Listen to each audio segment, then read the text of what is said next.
I know the price of success, dedication, hard work, and the devotion that it takes to put into something that you want to see happen.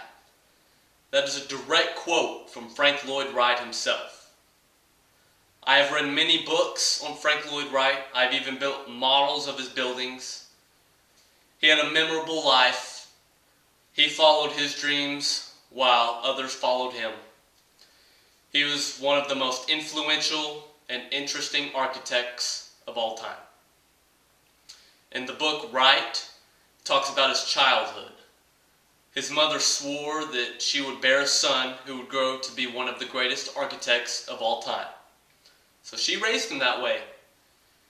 Instead of playing with traditional toys like we did as children, he played with blocks and cubes and spheres and built things at a very young age. Very intelligent. After studying engineering, he left home for Chicago, where he would pursue a career in architecture. It is there he developed his own style. The decorative glass, the Usonian style floor plan, which essentially is just an open floor plan. It flowed from room to room. It wasn't boxed off and sectioned like the old Victorian style houses we used to see. He believed the building itself wasn't what architecture was. It was the furniture on the inside. It was the couches and tables and custom lights. You couldn't go pick up one of his lights at Home Depot. Mr. Roby was an engineer. Mr. Roby wanted to build a concrete and steel house so it would be fireproof. After visiting several prominent architects in his area, none of them could meet his needs. Not one. One of them, frustrated, wrote back, "I know what you want. You want one of those damn Wright houses." Mr. Wright gave him that house. And unlike this house, it didn't stick out like the buildings we're used to seeing today. It blended in.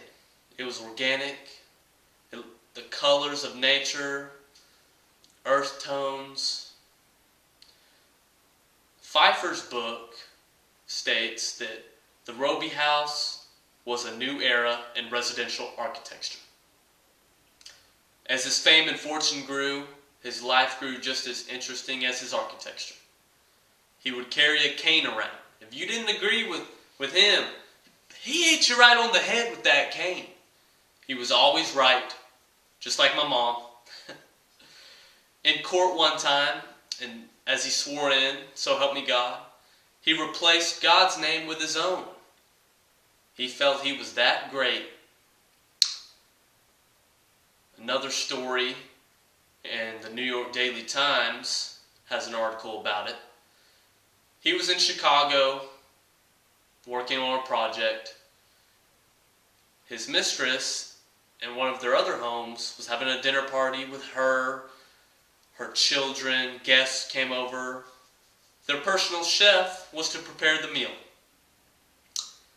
As he served the meal and they raised their spoons, the chef hit Frank Lloyd Wright's mistress over the head with a hatchet.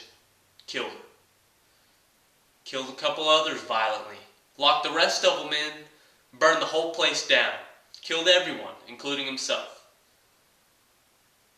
Frank called his work organic architecture, but his life was just the opposite of organic. Frank Lloyd Wright is said to be the best and most interesting architect to ever live. He was a master draftsman. His drawings themselves are works of art. He has over 21,000 original plans and sketches in his archive. He's received the Royal Gold Medal, the AIA Gold Medal, the 25-year Gold Medal, and to this day is still said to be the greatest architect to live. Thank you.